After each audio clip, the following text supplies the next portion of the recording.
Hello everyone, welcome to our lecture series of electromagnetic theory, जिसमें अब हम topic second Poisson's equation and Laplace equation को discuss करेंगे। ये topic competitive exams like CSI NET, GATE, JEST, TIFR and IIT JAM के point of view से बहुत important है। इस टॉपिक को 5 लेक्चर में डिवाइड किया गया है। लेक्चर 2.1, इसमें हम Poisson's equation and Laplace equation and uniqueness theorem को डिस्कस करेंगे। लेक्चर 2.2, इसमें हम solution of Laplace equation in one variable with examples को डिस्कस करेंगे। लेक्चर 2.3, इसमें हम solution of Laplace equation in spherical coordinates with examples discuss करेंगे। जो टॉपिक सेकंड का लेक्चर 4 होगा, इसमें हम method of images and multiple images problems को डिस्कस करेंगे। लास्ट लेक्चर में प्रीवियस ईयर एग्जाम्स प्रॉब्लम्स, जो भी problems related to Poisson's equation and Laplace equation previous year competitive exam में पूछी गई हों, वो हम लेक्चर 2.5 में डिस्कस करेंगे। किसी भी टॉपिक को लेक्चर में डिवाइड करते वक्त ये हमारी कोशिश होती है कि आप टॉपिक के बेसिक के साथ साथ ये बहुत आसानी से आइडेंटिफाई कर सकें कि आपके एग्जाम में प्रॉब्लम्स किस टाइप से और कहां से पूछी जा सकती हैं। Okay, topic first electric dipole and dipole movement के लेक्चर 3 में हमने आपको एक practice set CS EMT 01 provide किया था, जिसका सल्यूशन अब आप हमारी वेबसाइट www.physicsacademydun.com से डाउनलोड कर सकते हो। ये लिंक डिस्क्रिप्शन बॉक्स में दिया गया है। जैसे आप लिंक को क्लिक करोगे, हमारी वेबसाइट ओपन होगी। यहां पे आपको एक टैब मिलेगा जिस पे लिखा है कैरियर स्पेक्ट्रा यूट्यूब चैनल। यहां क्लिक करके आप सॉल्यूशन PDF को डाउनलोड कर सकते हो। तो चलें लेक्चर 2.1 स्टार्ट करते हैं।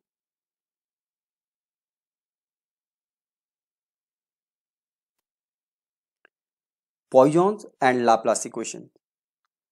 As we know, the differential form of the Gauss law in electrostatic, that is divergence of E is equals to rho by epsilon naught, where rho is a volume charge density and electrostatic field is a conservative field, means curl of E is equals to 0 and E is equals to minus gradient of V.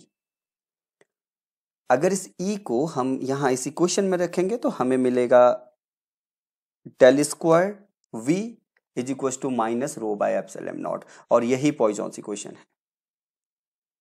For a charge free region rho 0, Poisson's equation reduce to Laplace equation del square V is equal to 0। ऐसा कोई reason जहां पे कोई charge नहीं है तो उस reason के लिए डेल स्क्वायर V 0 होगा, क्योंकि अगर कोई वॉल्यूम चार्ज डेंसिटी नहीं है तो रो 0 होगा, और जो पॉइजॉन्स इक्वेशन है वो रिड्यूस होगा लाप्लास इक्वेशन में। That means Laplace equation is a special kind of Poisson's equation.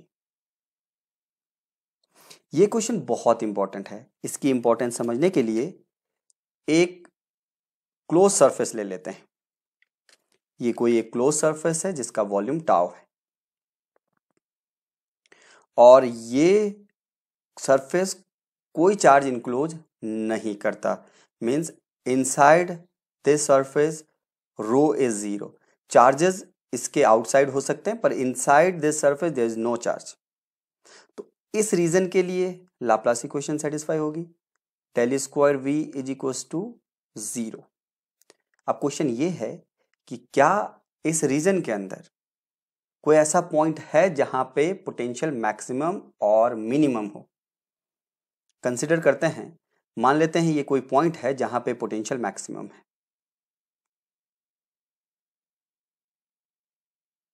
Then according to the condition of maxima, del square V should be less than 0 at that point. Similarly, अगर कोई point consider कर लेते हैं जहां पे potential minimum है, then according to minima, del square V should be greater than 0. But आप इस रीजन में देखोगे तो इस रीजन के लिए डेल स्क्वायर V 0 है, ना पॉजिटिव है और ना नेगेटिव। दैट मीन्स इस रीजन के अंदर ऐसा कोई पॉइंट एग्जिस्ट नहीं करेगा जहां पे पोटेंशियल मैक्सिमम और मिनिमम हो। ओके, चलें इसे एक अनदर वे से समझते हैं। ये कोई एक क्लोज सरफेस जिसका वॉल्यूम टाउ है और इस रीजन में लाप्लास इक्वेशन सेटिस्फाई हो रही है। Del square v is equal to 0 means this close surface enclose no charge, means rho is equal to 0। और यहां पे एक पॉइंट कंसिडर करते हैं जहां पे पोटेंशियल मैक्सिमम है। इस पॉइंट पे पोटेंशियल मैक्सिमम है, तो जो फील्ड लाइंस होंगी वो हायर पोटेंशियल से लोअर पोटेंशियल की तरफ होंगी। तो यहां से जो फील्ड लाइंस होंगी वो, क्योंकि V ये पॉइंट हमने मैक्सिमम पोटेंशियल कंसीडर किया है, तो जो फील्ड लाइंस होगी वो higher potential to lower potential होंगी। और ये तभी पॉसिबल है जब यहां पे कोई पॉइंट चार्ज प्लस Q है, but inside this reason rho 0 है, तो यहां कोई चार्ज है नहीं। दैट मीन्स ये V मैक्सिमम इस रीजन के अंदर पॉसिबल नहीं है। सिमिलरली ये V मिनिमम के लिए हम कर सकते हैं। दैट मीन्स कंक्लूजन ये है कि potential can not maximum and minimum in this region, means there is no equilibrium point for a charge in free reason.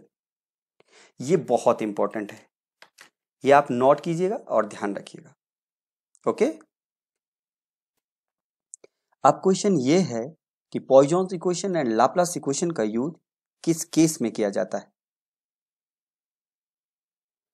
When the charge distribution is specified in the region, then we can determine potential and electric field by using Coulomb's law or Gauss law in the form of the following equations.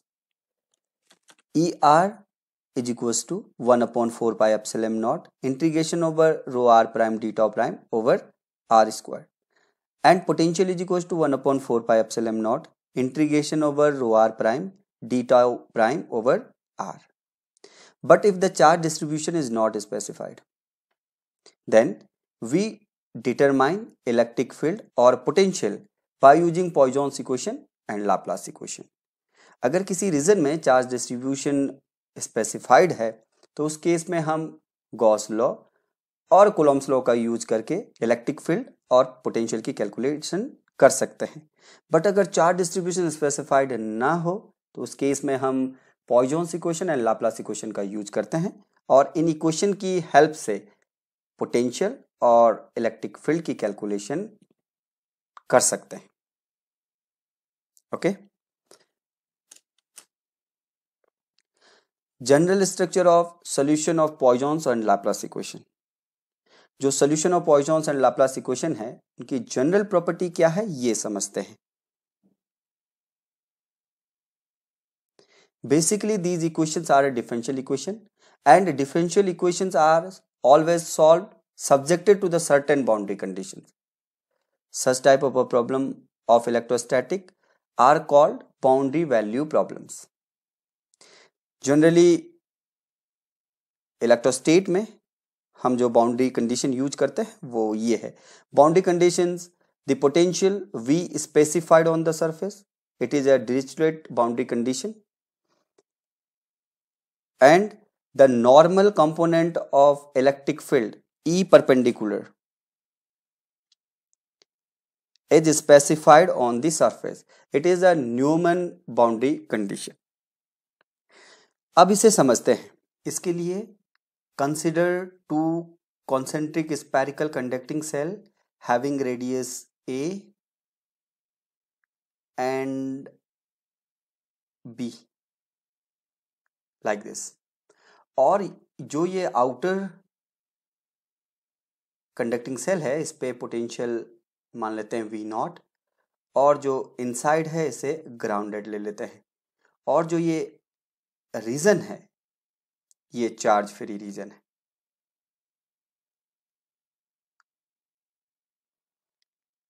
इस case में रो 0 है, और रो 0 है तो इस region में Laplace equation satisfy होगी।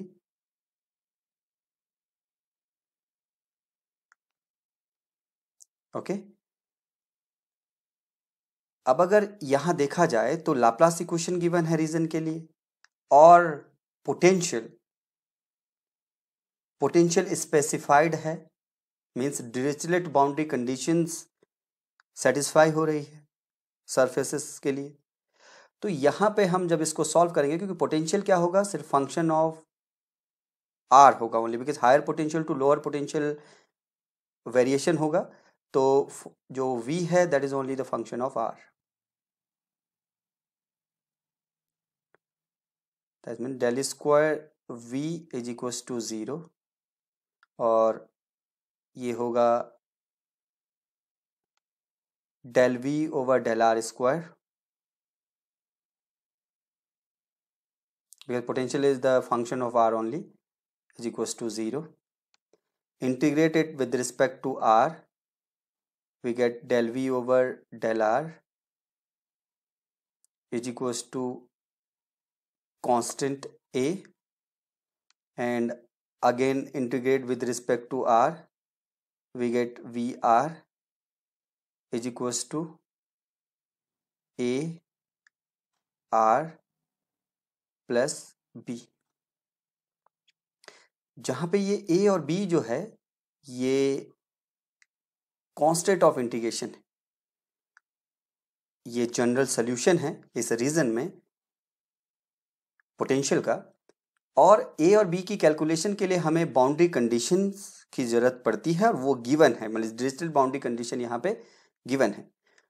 इसको अप्लाई करेंगे तो a और b की कैलकुलेशन की जा सकती है, और इस रीजन के लिए हम पोटेंशियल को कैलकुलेट कर सकते हैं। और जब हमें इस रीजन में पोटेंशियल पता है तो इलेक्ट्रिक फील्ड भी हम यहाँ के लिए कैलकुलेट कर सकते हैं कि E of R is equal to minus gradient of V से।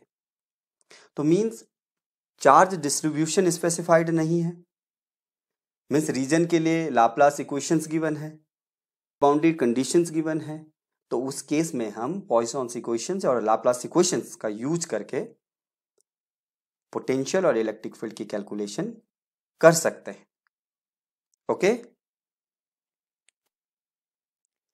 Uniqueness theorem, a solution of Poisson's equation और Laplace equation that satisfy the given boundary condition is an unique solution. इसे समझते हैं। Let consider a volume tau and potential of its Laplace equation, that means del square V is equals to 0. एक close surface consider करते हैं जिसका volume tau है, boundary surface S, और इस सरफेस के सभी पॉइंट पर पोटेंशियल स्पेसिफाइड है। ये सरफेस कोई भी चार्ज इनक्लोज नहीं करता, that means volume charge density within the surface is 0। तो इस सरफेस के लिए लाप्लास इक्वेशन सेटिस्फाई होगी, that is del square V is equal to 0। ये मानते हैं कि जो लाप्लास इक्वेशन के सॉल्यूशन है इस रीजन में वो डिफरेंट है, मीन्स जो फंक्शनल फॉर्म है वो डिफरेंस है, एक V1R है और एक V2R।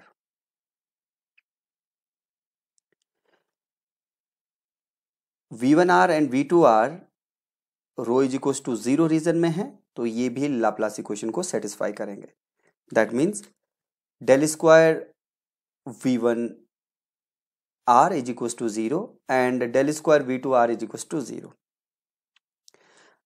अब डिफाइन करते हैं एक अनदर फंक्शनल फॉर्म इसी रीजन में, दैट इज V3R, और जो ये V3R है वो डिफरेंस है V1R minus V2R, because V3R rho is equal to 0 region में है, तो ये भी लाप्लास इक्वेशन को सेटिस्फाई करेगा, that means V3 del square V3R is equal to del square V1R minus del square V2R। Del square V1R 0 है, del square V2R भी 0 है, तो डेल स्क्वायर V3R भी 0 होगा।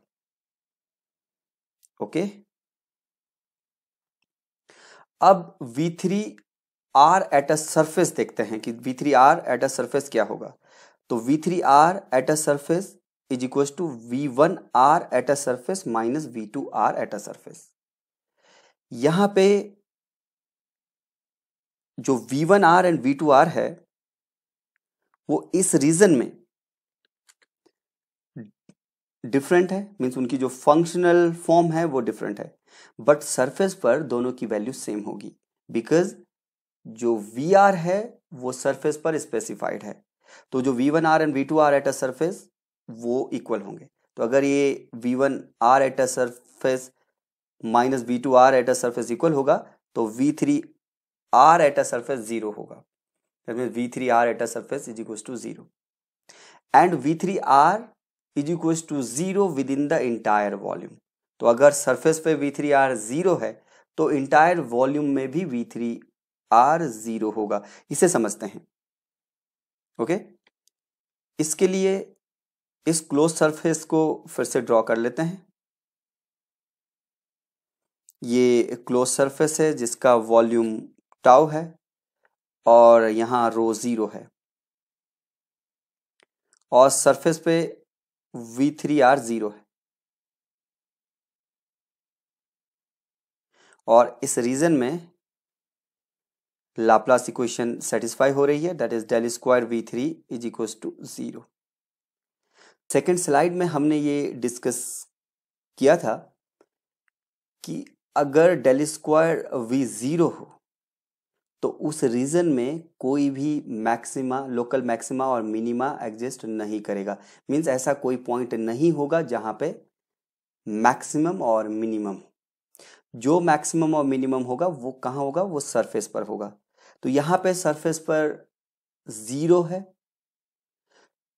और फिर इनसाइड कोई मैक्सिमम मिनिमम नहीं होगा और जब जीरो ही सरफेस पर है तो इसका मतलब इंटायर रीजन में भी ये जीरो होगा, बिकॉज सरफेस पे पोटेंशियल जो है वो जीरो है। तो मैक्सिमा मिनिमा इनसाइड नहीं हो सकता, तो इंटायर वॉल्यूम में जो V3 होगा वो जीरो ही होगा। ओके, अगर V3 इंटायर रीजन में जीरो है तो यहाँ पे अगर हम जीरो रखेंगे तो हमें यहाँ से मिलेगा V1R is equal to V2R। That means potential is unique. Means अगर रीजन, किसी रीजन में लाप्लास इक्वेशन सेटिस्फाई करती हो और पोटेंशियल सरफेस पर स्पेसिफाइड हो तो उस रीजन में पोटेंशियल यूनिकली डिफाइन होता है। Okay, now consider a volume tau and potential obeys Poisson's equation, that is del square V is equal to minus rho are over epsilon naught.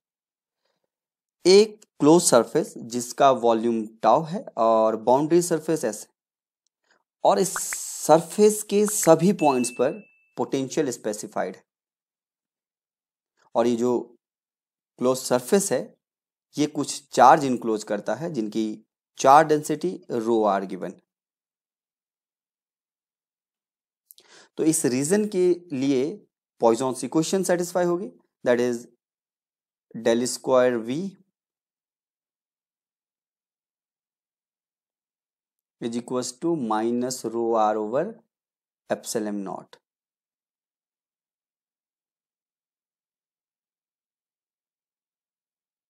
Okay, last slide में हमने ये charge free reason लिया था जिसमें Laplace equation satisfy कर रही थी और हमने वहां देखा कि जो पोटेंशियल है इस रीजन में वो यूनिकली स्पेसिफाइड है। अब हम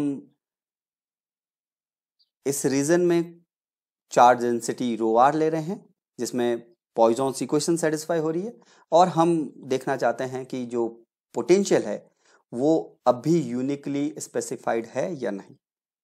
ओके, इसके लिए ये मान लेते हैं कि पॉइजॉन्स इक्वेशन के इस रीजन में जो सोल्यूशन है वो डिफरेंट है, मीन्स उनकी जो फंक्शनल फॉर्म है वो डिफरेंट है। एक है V1R एंड V2R।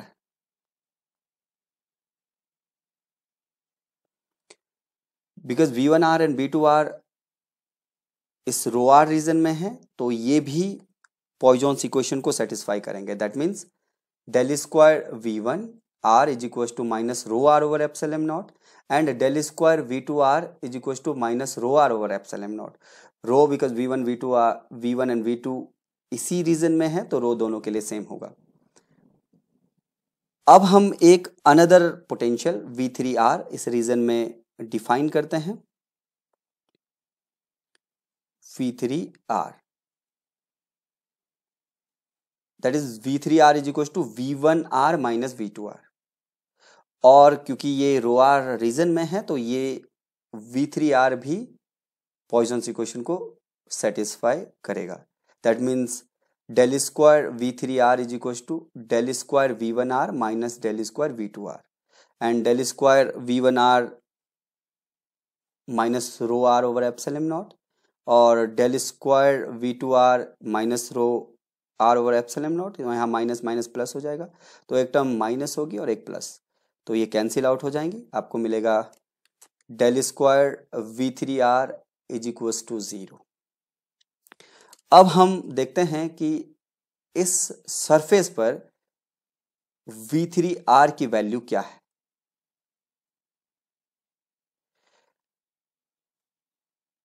V3R जो रीजन में है वो है V1R माइनस V2R। देखिए V1R और V2R इस रीजन में डिफरेंट फंक्शनल फॉर्म रखते हैं, लेकिन सरफेस पर इन दोनों की वैल्यू सेम होगी बिकॉज सरफेस पर पोटेंशियल स्पेसिफाइड है। तो V1R at a surface and V2R at a surface will be equal, और अगर ये दोनों इक्वल हैं तो V3R एट अ सरफेस 0 होगा। और अगर V3R एट अ सरफेस 0 है तो हम कह सकते हैं कि V3R 0 होगा with in entire volume top. इसे समझते हैं। इसके लिए हम इस क्लोज सरफेस को फिर से ड्रॉ कर लेते हैं।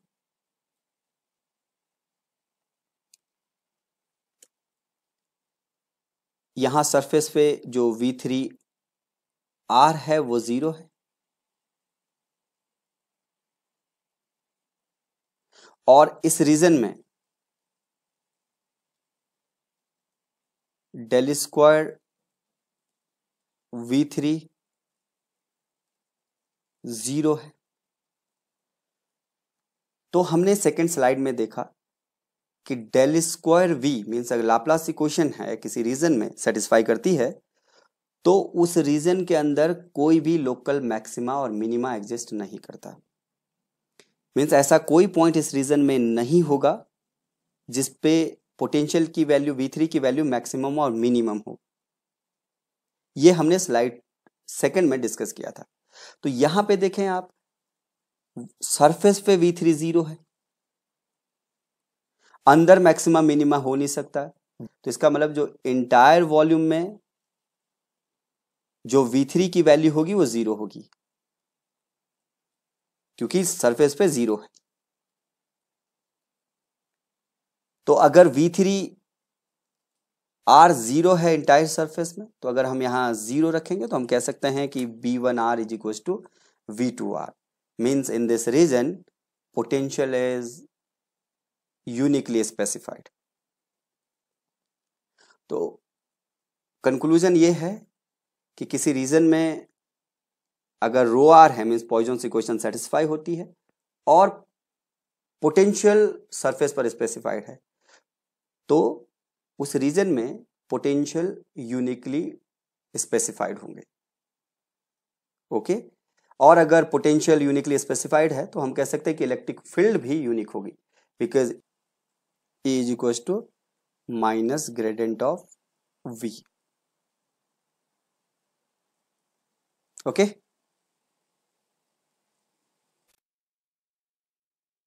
now consider a charge distribution and replace equipotential surface due to charge distribution by a conductor such that rho means volume charge density and potential at a surface is remain same। एक charge distribution given है QA, QB, QC, QD up to QN, और यहां पर हम एक close surface consider करते हैं this one. इस क्लोज सरफेस के सरफेस पर इन चार्जेस की वजह से जो पोटेंशियल है वो सेम होगा। तो मान लेते हैं कि इन चार्जेस की वजह से जो सरफेस पे पोटेंशियल है वो कांस्टेंट है और उसे हम वी नॉट कंसीडर कर लेते हैं। ये जो रीजन है इसमें जो वॉल्यूम चार्ज डेंसिटी है वो लेट सपोज रो आर है। तो ये जो सरफेस है ये इक्विपोटेंशियल सरफेस है। तो इस क्लोज सरफेस को हम किसी कंडक्टर से रिप्लेस कर सकते हैं, बिकॉज जो कंडक्टर का सरफेस होता है वो भी इक्विपोटेंशियल सरफेस होगा। तो इसको जब हम कंडक्टर से रिप्लेस करेंगे तो कंडक्टर का एक अपना पोटेंशियल होगा पर वो वी नॉट नहीं होगा।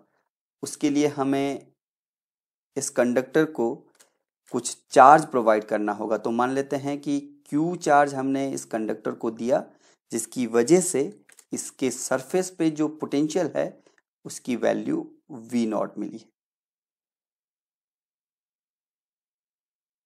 ये जो रो आर है ये सेम है और जो ये आउटर बाउंड्री कंडीशन है इसे हम इनफाइनाइट तक कंसीडर कर सकते हैं, बिकॉज ये इनफाइनाइट तक कंसीडर किया जा सकता है।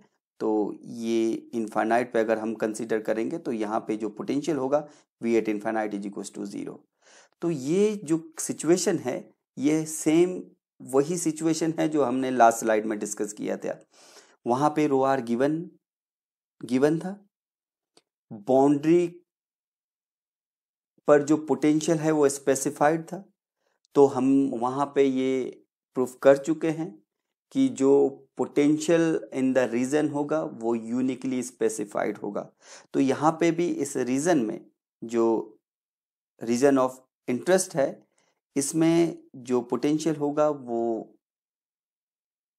यूनिकली स्पेसिफाइड होगा, और अगर पोटेंशियल यूनिकली स्पेसिफाइड है तो इलेक्ट्रिक फील्ड भी यूनिकली स्पेसिफाइड होगी, because E is equal to minus gradient of V. चलो इसे प्रूफ कर लेते हैं। उसके लिए हम इस रीजन ऑफ इंटरेस्ट में दो इलेक्ट्रिक फील्ड कंसीडर करते हैं E1 एंड E2, और ये दोनों इलेक्ट्रिक फील्ड डिफरेंट है। ये दोनों इलेक्ट्रिक फील्ड गॉस लॉ को फॉलो करेंगे। That means divergence of E1 is equals to rho by epsilon naught and divergence of E2 is equals to rho by epsilon naught, and the integral form of the Gauss law, that is integral of E1 dot ds is equals to q total over epsilon naught and integral of E2 dot ds is equals to q total over epsilon naught। तो similarly हम यहाँ पे एक another electric field E3 consider करते हैं जिसकी value है E1 minus E2 which also obeys the Gauss law, because ये रो आर रीजन में ही है तो ये भी गॉस लॉ को फॉलो करेगा। मीन्स डाइवर्जेंस ऑफ E3, अब आप यहाँ देखें जब हम डाइवर्जेंस ऑफ E3 लेंगे तो ये बनेगा divergence of E1 minus divergence of E2, and divergence of E1 and divergence of E2 equal है, तो ये डाइवर्जेंस ऑफ E3 0 मिलेगा। एंड सिमिलरली अगर हम integration of E3 dot ds तो ये होगा integration of E1 dot ds minus integration of E2 dot ds, और यहाँ पे integration of E1 dot ds और integration of E2 dot ds equal है, तो यहाँ पे integration of E3 dot ds भी 0 होगा। एक डाइवर्जेंस ले लेते हैं V3 और E3 का, means divergence of scalar and vector. V3 is a scalar and E3 is a vector, तो वो होता है scalar means V3, divergence of E3 means divergence of vector plus vector that is E3 dot gradient of scalar that is gradient of V3। यहाँ पे जो divergence of E3 है ये 0 है, तो ये 0 हो जाएगा। और यहाँ पे जो ग्रेडेंट ऑफ V3 है, E3 can be written as minus gradient of V3, and gradient of V3 यहाँ पे आप ये हो जाएगा -E3, तो आपको मिलेगा ये जो डाइवर्जेंस है इसकी वैल्यू आपको मिलेगी -E3²। और जब आप इंटीग्रेशन करोगे -E3² डीटा over the entire volume V, तो E3² -E3² के जगह हम वैल्यू रखेंगे divergence of V3 V3 constant है, बिकॉज आप देखें इस सरफेस पर V3 की वैल्यू कांस्टेंट है बिकॉज ये इक्विपोटेंशियल है। तो V3 अगर कांस्टेंट है तो ये हम जानते हैं कि इस रीजन में V3 यूनिकली स्पेसिफाइड होगा। तो अगर यहाँ कांस्टेंट है तो पूरे रीजन में उसकी वैल्यू कांस्टेंट होगी। तो V3 को हम कॉमन ले लेंगे, तो बनेगा integration of divergence of E3 डीटा by applying the divergence law, divergence theorem, ये बनेगा V3 integration of E3 dot ds। और यहाँ पे देखें जो integration of E3 dot ds है वो 0 है, तो जो ये इंटीग्रल है ये आपको 0 मिलेगा। और ये इंटीग्रल 0 तभी हो सकता है जब E3 एवरीवेयर 0 हो। और अगर इंटायर रीजन में E3 0 है, मीन्स अगर हम यहाँ पे 0 रखेंगे तो मीन्स हम कह सकते हैं कि E1 is equal to E2 होगा। E1 is equals to E2. That means electric field is uniquely specified in this region. Okay? Conclusion ये है कि अगर रो आर गिवन हो, potential on the surface specified हो, तो उस रीजन में पोटेंशियल यूनिकली स्पेसिफाइड होता है। और अगर पोटेंशियल यूनिकली स्पेसिफाइड है मींस इलेक्ट्रिक फील्ड भी यूनिकली स्पेसिफाइड होता है, because E is equal to minus gradient of V। Okay, यहां ये क्वेश्चन है कि इस कंडक्टर को कितना चार्ज दिया जाए कि इसका पोटेंशियल V0 हो जाए। तो उसको हम गॉस लॉ से कैलकुलेट कर सकते हैं। अगर हम एक Gaussian surface just outside of this surface अगर हम ड्रॉ करें, तो इस केस में जो E डॉट ds होगा वो होगा Q enclose over epsilon naught. और अगर हम इस कंडक्टर के जस्ट आउटसाइड कोई गॉसियन सरफेस ड्रॉ करें, तो यहाँ पे भी E डॉट ds होगा Q total over epsilon not. अब यहाँ पे जो E है और यहाँ पे जो E है वो सेम होगा बिकॉज रो सेम है, और ds बिकॉज ये same safe and same size का है तो ds भी सेम होगा। मीन्स ये है कि दोनों केस में जो E dot ds integration of E dot ds है वो सेम होगा। तो जो Q टोटल होगा वो Q इनक्लोज के इक्वल होगा, means QA QB QC QD। इस कंडक्टर को ये इनक्लोज चार्ज प्रोवाइड करने होंगे जिससे हमारा पोटेंशियल V0 हो जाएगा। ओके,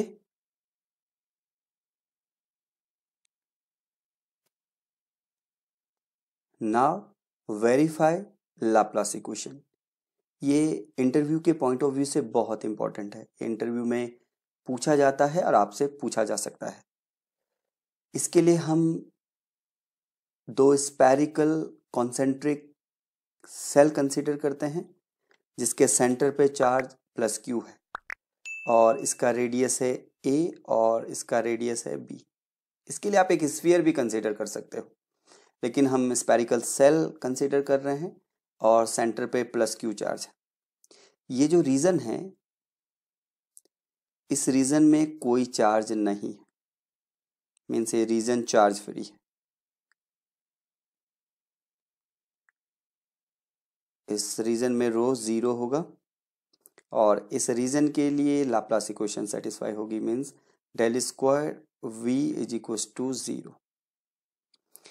इस चार्ज की वजह से सभी पॉइंट्स पर पोटेंशियल होगा, तो उसके लिए हम मान लेते हैं कि यहाँ पे कोई एक पॉइंट है चार्ज फ्री रीजन पे, और इस क्यू की वजह से इस पॉइंट पे जो पोटेंशियल है वो v is equal to 1/4 pi epsilon not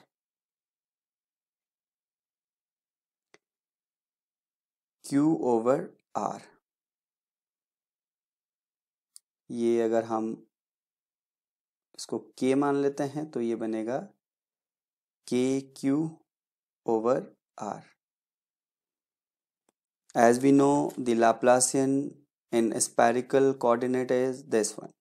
Del square is equals to 1/r square del over del r, r square del over del r, plus 1/r square sin theta del over del theta, sin theta del over del theta, plus 1/r square sin square theta del square over del phi square। यहाँ पे हम ले लेते हैं del square v, तो यहाँ भी होगा v, यहाँ पे ये होगा del v over del theta और यहाँ पे होगा del square v over del phi square। Okay, but the potential is the only function of r, तो del square v over del phi square ये 0 होगा, and del v over del theta ये term भी 0 हो जाएगी, because potential is the only function of r। तो ये term, सिर्फ ये टर्म बचेगी, और यहाँ पे होगा 1/r square del over del r, और ये होगा r स्क्वायर, और डिफ्रेंशिएट करोगे del over del r और v, तो ये बनेगा माइनस KQ/R स्क्वायर।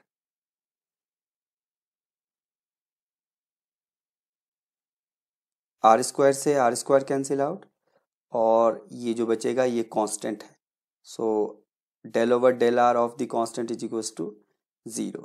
तो इस प्रकार हम चार्ज फ्री रीजन में, मीन्स जो लाप्लास इक्वेशन है इस रीजन में, वो del square v is equals to 0 है। इस प्रकार हम इसको वेरीफाई कर सकते हैं। ऐसे हम रेक्टेंगुलर कोऑर्डिनेट्स में या अनदर कोऑर्डिनेट्स में इसको वेरीफाई कर सकते हैं। ओके,